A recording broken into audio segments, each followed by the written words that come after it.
is Scott Carter. I am an operations engineer As an operations engineer, we interface with the operations crew and help with all kinds of things, regulatory compliance to contracts with consultants and these tanks, a maintenance agreement for the operation of these tanks. So these are our water system storage tanks.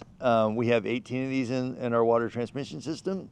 They are the backbone of our water transmission system. We provide clean water, clean drinking water to 600,000 residents in Sonoma and Marin Counties.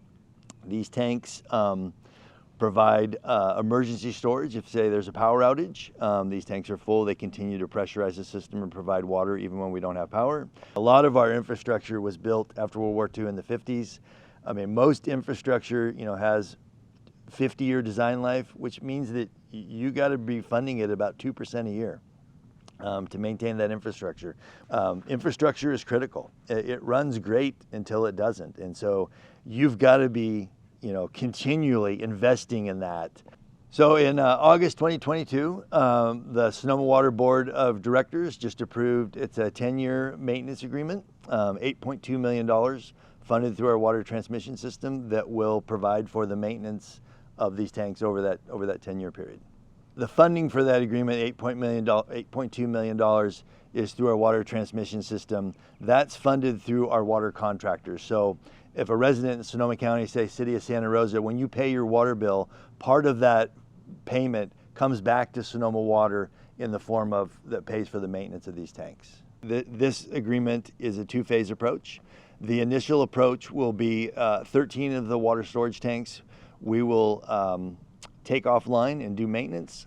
We have 18 tanks. 5 of the tanks are actually, these 2 have recently been recoated. They're in great shape. 3 tanks are under design right now in our design section, so they're in short order going to be brought up to this speed. The other 13 tanks we're going to take down. So what we're going to do, like here we have 2 tanks. We're going to isolate 1 tank. We're going to drain it back into the system so we're not wasting any water. The other tank we're going to keep online so the residents in the area won't see any disruptions at all.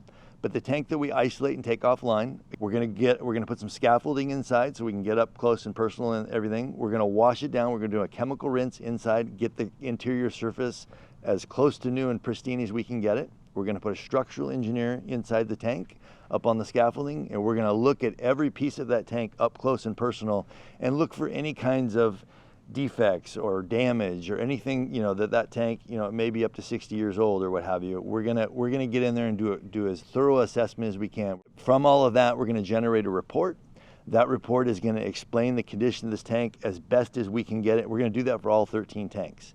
So of those reports, we're gonna feed that back to our design section. They're gonna use that information to prioritize, hey, this tank maybe needs a little more attention than that one. We're gonna move it up in the scope. And then we're also gonna, by understanding the condition, we'll be able to figure out what the costs are, the needed repairs or what have you, and so we can budget and prioritize for that work. But we're trying to make sure that the infrastructure is in great shape so that critical resource is getting to the point where it needs to get it to, whether it's the household, for drinking water, or it's the fire or whatever, that water system is clean, reliable, available, and ready to go.